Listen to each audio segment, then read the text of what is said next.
mtaingia kwenye maombi siku 4 tu. Siku 4. Mtamtumia kitu kizito hata. Tuma hicho kitu kizito kwangu. Mimi nakuunganisha wewe na baba wako, wote watapeli, wahuni. Sijawahi kuelewa mnayoongea, sijawahi kuelewa mnayohubiri. Na hao unaosema amewazaa, sijawahi kuelewa wokovu wao kabisa. Sijawahi kuelewa hivyo unavyohubiri sui vya utajiri vya magari. Injili sio hiyo. Yesu hakuja kwa sababu watu hawakuwa na magari.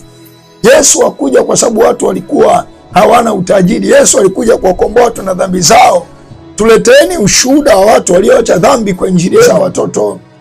Mwamposa ndo ni mtoto wa Mboya, Tony Kapola ni mtoto wa Mboya, Nick Shaboka. Haya, angalia. Mwangalie Tony Kapola, uvaji wake. Angalia alivyo, maneno yake. Wewe mchungaji unapanda madhabahuni unahubiri, umevaa jinsi, umevaa shati, umefungulia vifungo. Kweli ni nidhamu ya Biblia hiyo? Hao ndo watoto unaosema amewazaa Maboya sasa, kina Mamposa na hivi vingi vya utapeli vya kuuza maji hivi, kulagai watu, switi kisa simu ya mara itaingia mara. Hao sasa ndo unasema ni watoto. Wewe mimi kama kuwa mtoto wa Maboya ndo huko, mimi hata ukisema uninunue unilipe hela siwezi nikakubali. Siwezi nikakubali kwa sababu hao unaoita watoto wa Maboya hawana sifa yoyote ya wokovu.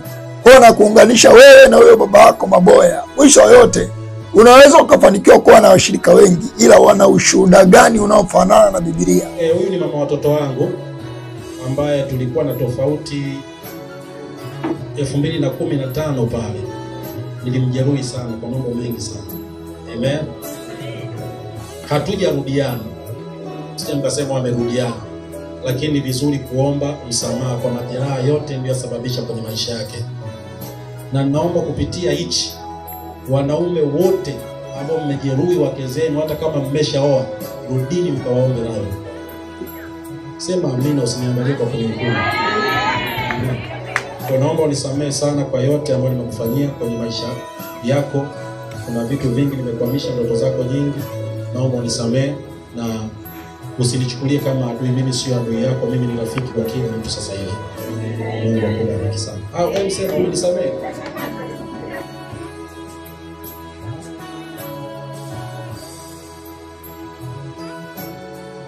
Wewe ni nabii, ni prophet, mtu mkubwa sana, mtu mzito, mtu mkubwa sana, ila unaachana na mkeo wa ndoa, unaachana naye. Biblia hii, wewe ni mtu wa Mungu, unaongoza watu, au unaoongoza wana ushuhuda gani? Watakuwa na wokovu gani? Watakuwa na maisha gani? Ni nabii, una ujasiri wa kuachana na mkeo na mama watoto wako. Sasa namuita mama watoto. So, ila sijarudiana naye. Kuna mawili kwenye statement. Sijajua umeoa mwingine, umevuta kengine, au hujarudiana naye bado uko na Mungu. Na kama umevuta kengine, brother, ni umalaya. Unaokusukuma ni umalaya. Wewe hata kama sio malaya, ila kinachokusukuma uoe yako kengine, uachane na yule wa kwanza. Na hapo unaona, hata hapo ujue kuna madudu lazima ulimfanyia, ndio maana hapo hata Mungu msamaha na amenuna. Kuna madudu lazima ulimfanyia. Unahubiri njia ya kifalme. Nani katika washirika wako ni wafalme sasa? Watumishi wanatembelea magari. Swali ni, wanatembelea magari wameyapata kwa kanuni ya Biblia hii, au wanatembelea magari ambayo wametapeli watu? Kwanza ukizungumzia wewe unahubiri injili ya kifalme, hebu tuonyeshe mshirika mmoja ambaye wewe umemfanya mfalme. Ana sura gani? Sasa mimi ninayeongea na wewe, mimi ni mshirika mbarikiwa.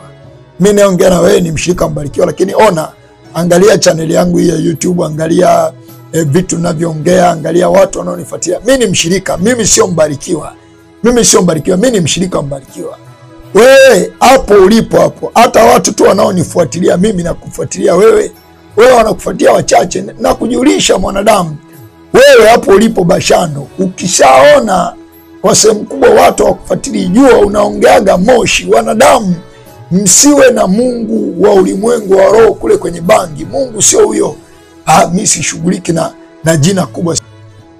Maboya ni mtu mkubwa, amezaa watoto wengi. Taja kina Mamposa na Nick Shaboka na Tony Kapola na vijana wengi wanaofanya vizuri katika nchi. Je, wanafanya vizuri kwa misingi gani? Nini kinawafanya waitwe wanafanya vizuri? Kipimo cha uzuri wanaofanya ni kipi? Ni nini? Maboya kuna watu ambao wapo chini wao ambao wamewatoa Wengi sana. Ukimwona Mwamposa ni mtoto wa Maboya. Mwamposa. Kwa hiyo muona Tony Kapola ni mtoto wa Maboya. Apostle Nick ni mtoto wa Maboya. Hawa vijana wanaofanya vizuri nchini kwa sasa hivi ni watoto wa Maboya. Kwenye channel yako, kwa nini kila siku ukae ni kukosoa watu? Umeitiwa wito huo. Mbona tuoni hata sehemu moja ukiwa unahubiri injili watu wanakufuatilia, watu wanasaidika? Wewe ni kukosoa wenzako tu. Kwenye jambo la pili nasema barikiwa hubiri injili. Mbona haubiri injili? Tumuone akihubiri injili watu wakibadilika. Je, sisi au mimi ni matokeo ya nini? Kwa shaka unaona, aidha namna yoyote ambayo unaweza kaniona, fuatilia channel yangu hii, fuatilia vitu ambavyo wanafundisha, fuatilia vitu ambavyo wanahubiri. Mimi ni matokeo ya injili ya Mbarikiwa. Mimi nilitolewa kwenye ulevi, kwenye uvuta bangi, kwenye maisha ya kupiga punyeto, uzini. Niko hapa kama hubiri injili. Nini kimenifanya niwe hivi? Lakini jambo nyingine sema kwamba Maboya ni mtu aliyezaa watumishi wakubwa, hahubiri injili za chini chini. Kwa hiyo kila alichokuwa nakisema pale ni kwa sababu yeye ni mtu anayezaa watu wakubwa, watu wa viwango. Na wewe mwenyewe unasema unahubiri injili ya kifalme. Je, labda nani katika unaohubiri tumemwona ni mfalme, ana maisha ya juu? Lakini pia jambo nyingine nasema, je, Mbarikiwa ni auditor wa mahubiri ya watu? Au kwa nini yeye anakosoa? Mtu ambaye karibu kila mtu anapokosea anakosoa. Nianze na jambo hili la mwisho balo nimekwambia hapa kwamba kwa nini ni mtu anayekosoa, au kwa nini yeye kwanza amesema hahubiri injili. Kimsingi anahubiri injili. Angekuwa hubiri injili tusingeokolewa kama sisi ambao tumetoka kwenye maisha ya ulevi, tumetoka kwenye maisha ya uvuta bangi, tumetoka kwenye maisha ya kupiga punyeto. Ushuhuda wetu uwazi. Maisha tunaishi sasa, hisia za mili yetu, mwonekano wetu ni maisha ambayo yamebadilishwa na injili anayohubiri.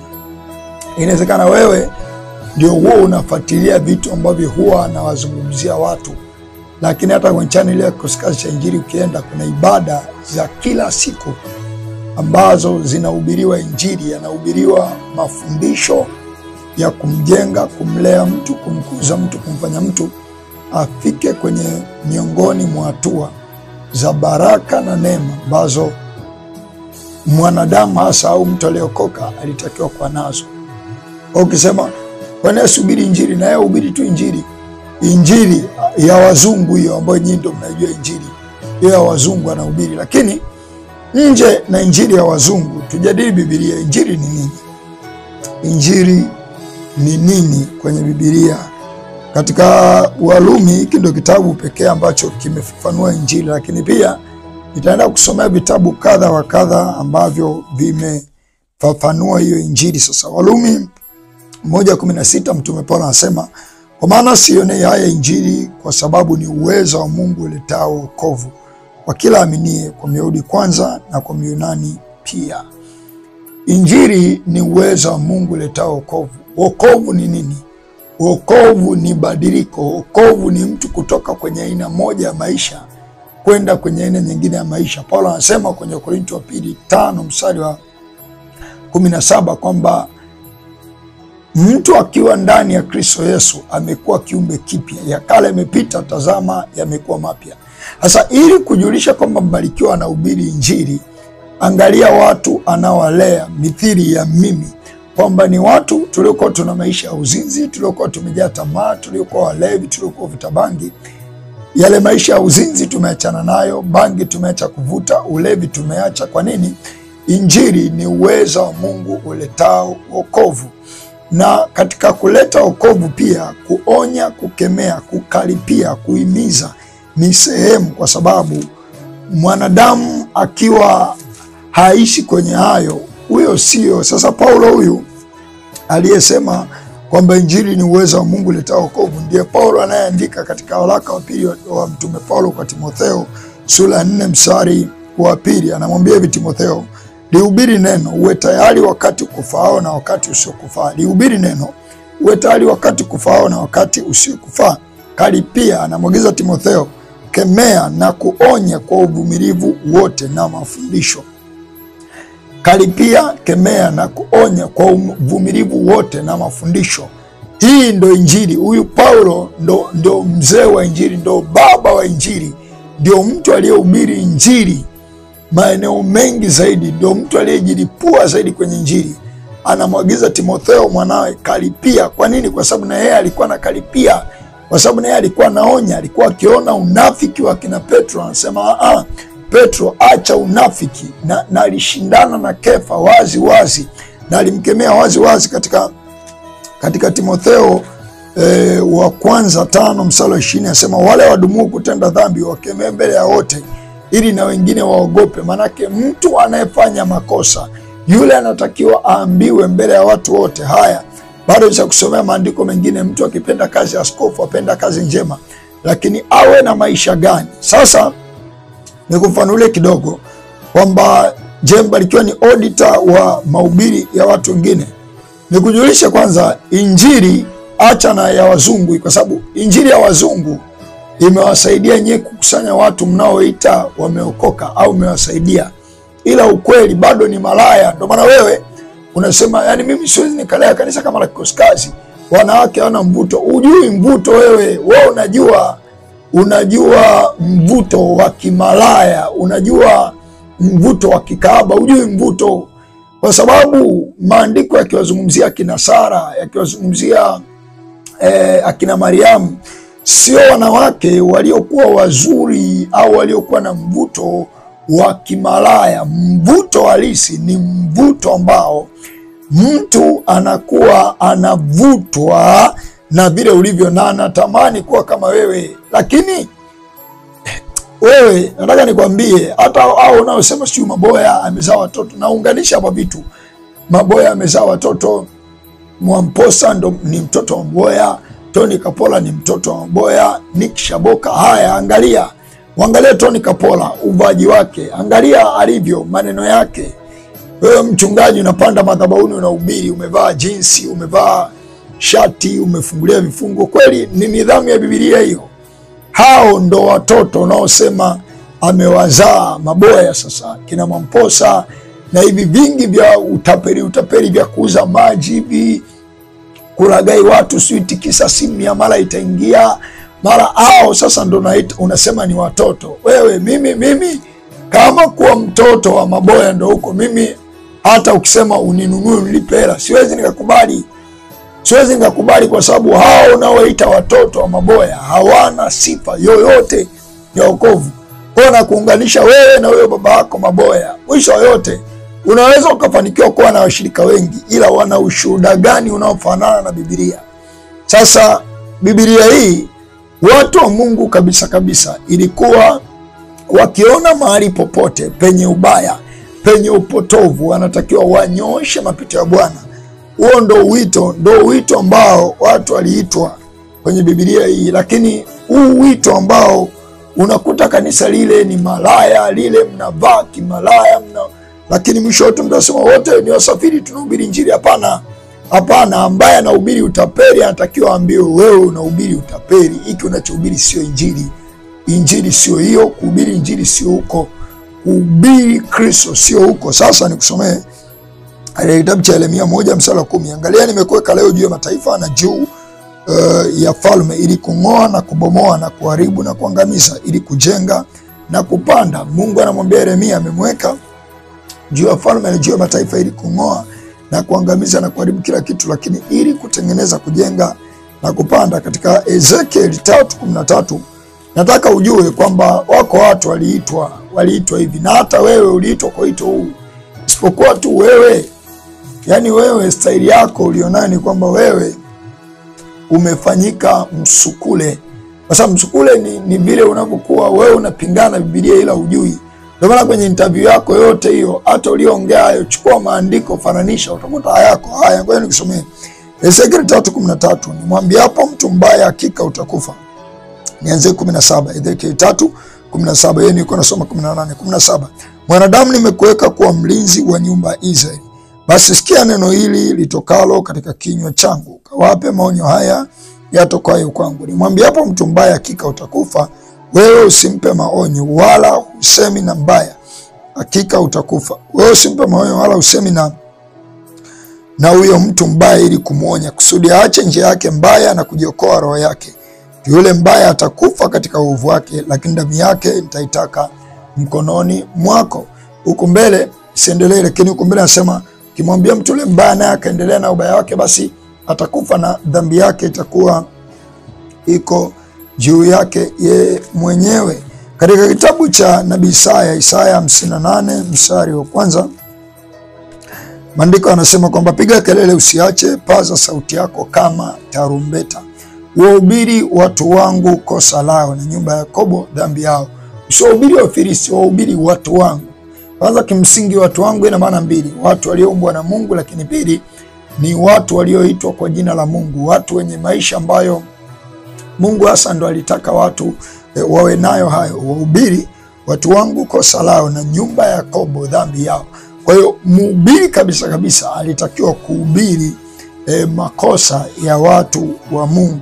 Sasa nimekujibu kwanza, moja nimekujibu Mbarikiwa hubiri injili. Mbarikiwa anahubiri injili. Angekuwa hubiri injili tusingeacha ulevi. Angekuwa hubiri injili, wale unaona pale kanisani na mavazi yao yanayosema, wale walikuwa wengine ni malaya, wengine walikuwa makahaba, wengine wametoa mimba, lakini kazi ya injili, injili ni uwezo wa Mungu letao wokovu. Mbarikiwa angekuwa hubiri injili, waliokuwa malaya wasingeacha umalaya, waliotoa mimba wasingeacha maisha ya zinaa. Ila ninao uhakika kwenye hayo mnayoita nyie makanisa, na ni makanisa tu ambayo kama hivyo natolea mfano, mzee Maboya kamzaa Mwamposa, kamzaa Tony Kapola, kamzaa Shaboka. Siamini kama kuna mtu hata mmoja, mniletee mtu mmoja mwenye ushuhuda mithili ya huu nilionao, anaweza kasimama mbele za umma wote wa watu kwa ujasiri na kusema kwamba mimi nilikuwa naangalia picha za uchi, nilikuwa na jizini, nilikuwa na kunywa pombe, nilikuwa napata bangi. Kristo amebadili si tu ukiri wa kinywa, amebadili hadi hisia za mwili, muonekano wa sura yangu. Nikiongea mtu ni vigumu kugundua, kuamini niliwahi kuwa naishi maisha kama. Sasa uniletee mtu mmoja, wawili. Nigusie na kitu kimoja hapo, umesema kwamba wewe unahubiri injili ya kifalme, uwezi kuhubiri injili kama ile ya Mbarikiwa. Sijui watu nguo anazovaa sijua, lakini nadhani hata hii nguo niliyovaa inaweza ikawa ni kama ni ahadi kuliko hata hiyo uliyovaa wewe kwenye interview yako. Sasa kwa sababu ipi unaita? Okay.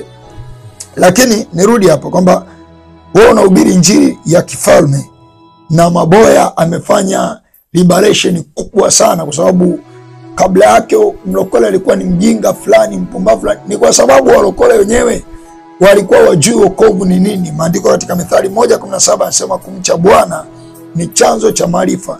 Katika Kutoka 35 mstari wa 31 maandiko yanaelezea kwa habari ya Bwana amemjaza Bezaleli mwana wa Uri roho ya Mungu ili awe na ubunifu wa kila aina. Ukisoma watu wanasema, wanamwambia Yesu, je, huyu si ule seremala? Ujue seremala sio kukatakata tu mbao na kuziunganisha. Seremala ni ule ufanisi, ule ubora ambao kila mtu anakuwa anaona ubora huu ni ubora ambao huyu ni fundi aliyebobea. Watu baada ya kumuona pale na kumuona ametoka pale yuko no, huyu si ule seremala, huyu si ule fundi mbobevu tuliyezoea kupeleka kazi zetu. Sasa kwanza ukizungumzia wewe unahubiri injili ya kifalme, hebu tuonyeshe mshirika mmoja ambaye wewe umemfanya mfalme. Ana sura gani? Sasa mimi ninayeongea na wewe, mimi ni mshirika Mbarikiwa. Mimi naongea na wewe ni mshirika mbarikiwa, lakini ona, angalia channel yangu hii ya YouTube, angalia vitu ninavyoongea, angalia watu wanaonifuatilia. Mimi ni mshirika, mimi sio mbarikiwa. Mimi sio mbarikiwa, mimi ni mshirika mbarikiwa. Wewe hapo ulipo hapo, hata watu tu wanaonifuatilia mimi na kufuatilia wewe, wewe wanakufuatilia wachache, na kujulisha mwanadamu, wewe hapo ulipo Bashando, ukishaona kwa sehemu kubwa watu wakufuatilia, jua unaongeaga moshi. Wanadamu, msiwe na Mungu wa ulimwengu wa roho kule kwenye bangi. Mungu sio huyo. Mimi sishughuliki na jina kubwa, sishughuliki na umaarufu. Wewe, hata Yesu alikuwa na jina kubwa. Hata Yesu alikuwa na jina kubwa, alikuwa anapendwa na watu. Ukishaona wewe hayo unayoongea upendi, kwa sehemu kubwa unaongea moshi. Kupendwa kuna mawili, either umenyoka kwenye ukweli. Kuna kupendwa kwa aina mbili. Kuna watu wamenyoka kwenye ukweli na wanapendwa kwa sababu ya ukweli walionyoka nao. Kuna kupendwa kwa sababu wewe ni mwongo na jamii ya watu wanaokuzunguka hawapendi ukweli. Kwa ule uongo na wadanganya na kuwatabiria vya hapa na pale, wao ndo wanadhani yale ndo maisha. Sasa mtu wa Mungu, mimi nikwambie, wewe unasema unahubiri injili ya kifalme. Nani katika hao nao wahubiri wewe ni wafalme? Kwa sababu wengi yeye ni nyie manabii, mnachokifanya mnakijua. Na ndio maana inawezekana kweli mna makundi makubwa ya washirika, lakini washirika wenu hata tukiona wanashuhudia shuhuda ni zile tu za nimepata gari, nimepata mchumba amenichumbia, lakini hakuna ushuhuda wa kushinda dhambi, ushuhuda wa kutoka kwenye ubaya fulani. Ila nyie ndo mnajiita mnahubiri injili. Sasa nyie mnaohubiri injili, kama mbarikiwa hubiri injili, mbona sisi ambao hatuhubiriwi injili tumeacha kupiga punyeto, tumeacha kuangalia picha za uchi? Hisia zetu, miili yetu, maneno yetu yamebadilika. Mbona nyie mnaohubiri injili hamna watu wenye shuhuda kama hizo? Mimi ushuhuda wangu uwazi, wana utangaza hapa mitandaoni kwa namna kadha wa kadha. Mbona hamna watu wenye moto, wenye ile spirit ambayo walionekana nayo watu kwenye Biblia? Mimi nahubiri injili ya kifalme. Unahubiri injili ya kifalme. Nani katika washirika wako ni wafalme? Sasa nasema Maboya anahubiri injili ya nini? Nasema liberation, ukombozi wa kifikra. Sasa wanasema watumishi wanatembelea magari. Swali ni, wanatembelea magari wameyapata kwa kanuni ya Biblia hii, au wanatembelea magari ambayo wametapeli watu? Kwa sababu kanuni ya Biblia hii, moja, asiyefanya kazi na asili. Mbili, hatukatai mtu kupokea sadaka, lakini moja, mtu atoe kwa hiari na kwa moyo wa kupenda. Mbili, atoe akiwa Mungu ameshagusa maisha yake. Haya, Maboya amesababisha mageuzi. Watumishi sawa wanatembelea magari. Ndo hawa akina Tony Kapola, akina Shaboka, akina Mwamposa wanatembelea magari.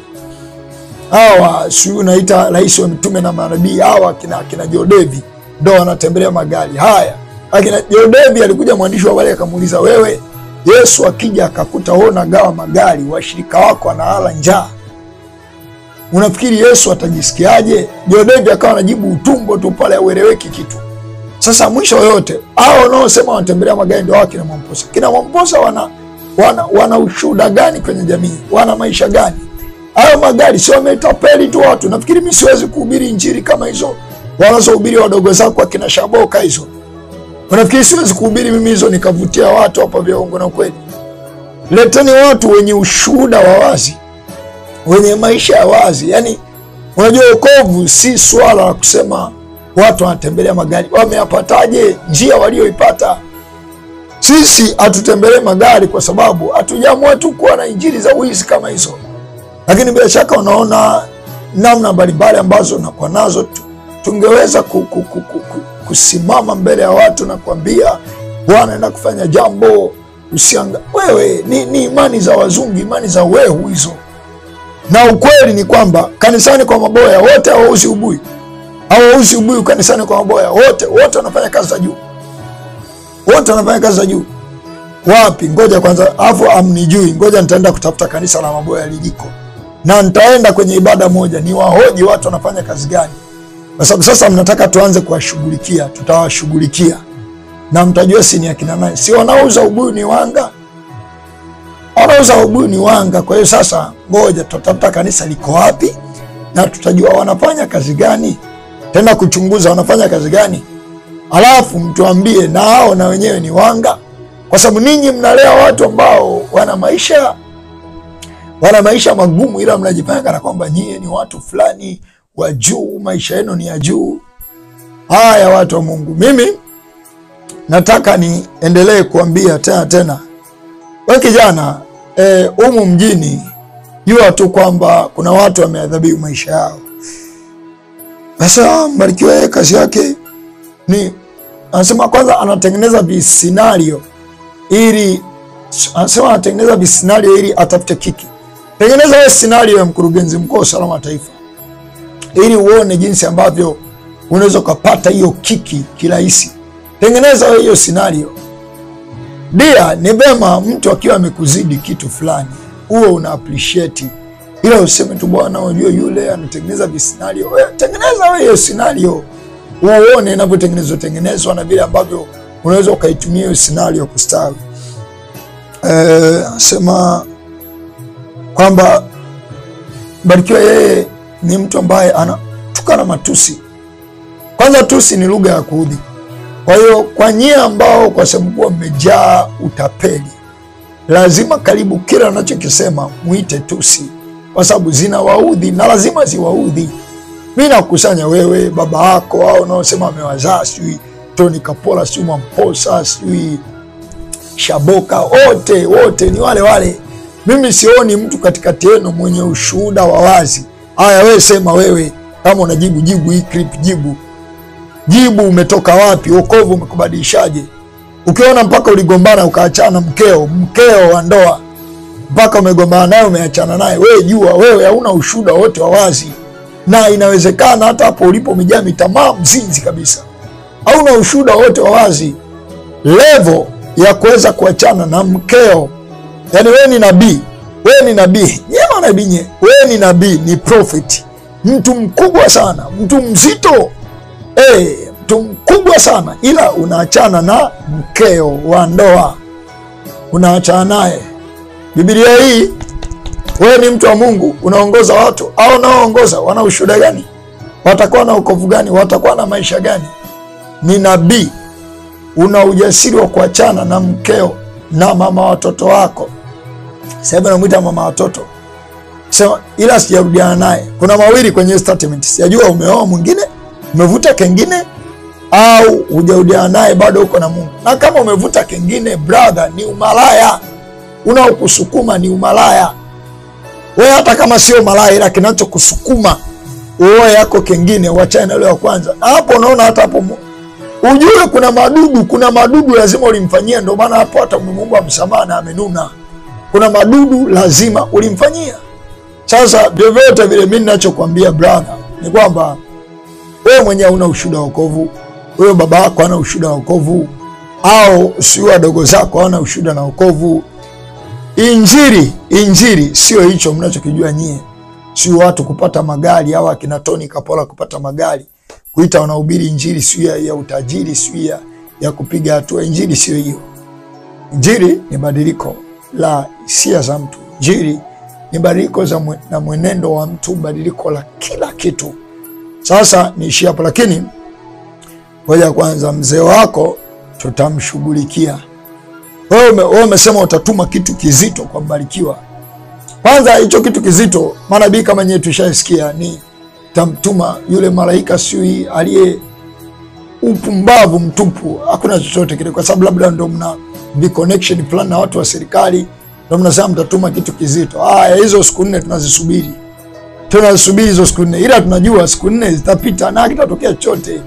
Hakuna cha Mungu wala cha nini. Kwanza mimi nikwambie, inawezekana hata ukimwona Mbarikiwa sijui ni mtu ambaye tuma hicho kitu kizito kwangu. Mimi nakuunganisha wewe na baba wako, wote watapeli, wahuni. Sijawahi kuelewa mnayoongea, sijawahi kuelewa mnayohubiri, na hao unaosema amewazaa, sijawahi kuelewa wokovu wao kabisa. Sijawahi kuelewa hivyo unavyohubiri sui vya utajiri, vya magari. Injili sio hiyo. Yesu hakuja kwa sababu watu hawakuwa na magari. Yesu hakuja kwa sababu watu walikuwa hawana utajiri. Yesu alikuja kuwakomboa watu na dhambi zao. Tuleteeni ushuhuda wa watu walioacha dhambi kwa injili yenu. Sio mnakuja kutuambia mtu anayefanya kazi dhaifu. Hii Biblia imesema muwe tayari kujishughulisha na mambo dhaifu, mambo manyonge. Nyinyi mnatoa wapi hiyo injili ya kusema wanaouza ubuyu na uduvi watakuwa wanga? Nyie mnatoa wapi hiyo injili? Akina Paulo walikuwa mafundi hema. Ni kazi za hela nyingi hizo. Somea hapa kwenye Warumi. Ni kazi za hela nyingi hizo, nikusomea kwenye Warumi 12 hapa. Sababu baadhi yenu nyinyi mmejaa tu utapeli fulani. Mimi nakuunganisha wewe na babako. Tuma huyo malaika haraka aanze kwangu, aanzie kwangu. Tuma huyo malaika, sio nani msiuka wako. Sio Mungu gani utakayemuomba akujibu maombi ya kipumbavu kama haya. Katika Warumi 12